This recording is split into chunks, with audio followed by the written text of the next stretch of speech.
मैं एक बात बता दूं, मैं एक सवाल पूछता हूं कि वो कर रहे हैं या नहीं, और वही चीज़ होती है जो आप छोड़ के बैठे होते हैं। आज भी किसी से दो तीन कॉलर से बात हुई, मैंने एक बात कही कि ये वो कर रहा है, तो कह रहे हैं हाँ वो कर। मैंने कहा फिर तो होगा नहीं काम। मैंने कहा टाइम वेस्ट हो रहा है आपका भी, मेरा भी। एडमिन रिसोर्सेज सिस्टर ज़ारा भी बीच में आ गई, वो भी कच कच अपने गुस्से के भड़ास निकाल लेना। तो फिर वो चीज़ ये है कि जब सुनोगे नहीं करोगे नहीं जो कह रहे हैं, तो बेहतर कैसे होगा? क्योंकि बाकी सारी चीज़ें तो चल रही हैं। देखें, मसला ये है कि मैं एक बात बता दूं, खाली मैं ये मिक्सर रख के बैठ जाऊं और सोचो कि लाइव स्ट्रीम करनी है, इट्स नॉट गोना हैपन। ये हेडफोन रख के बैठ जाऊं, इट्स नॉट गोना हैपन।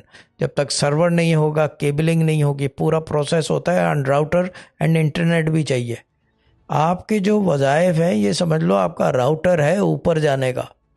आपका राउटर, आपका जो वज़ाइफ हैं, ये राउटर है ऊपर जाने का, ये भेजता है ऊपर। ठीक है ना?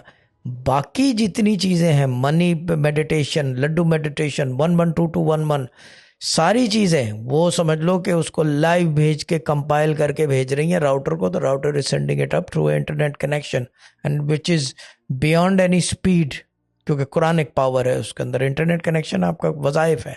तो ये चीज़ है, ये अगर नहीं करेंगे तो फिर कैसे होगा काम? फिर आप बोलोगे कि काम नहीं हो रहा। वो तो सभी, वैसे भी स्माइली भी कह रही थी कि क्या कहते हैं कि काम नहीं हो रहा। जाज बेबील भी कहती है मेरा कोई काम नहीं हो रहा। हडर आम को तो रखा ही इस वजह से कि वो कहे कि काम नहीं हो रहा। इसको कहते हैं नेगेटिव एडवर्टाइजमेंट, बट ये आई लाइक इट। उससे ये कि आई डू मोर, उससे आई डू मोर। तो ये चीज़ है कि डू एवरीथिंग, जितनी जी plug in and use all of them, लड्डू दम सब कुछ, क्योंकि those are all helping and aiding towards the router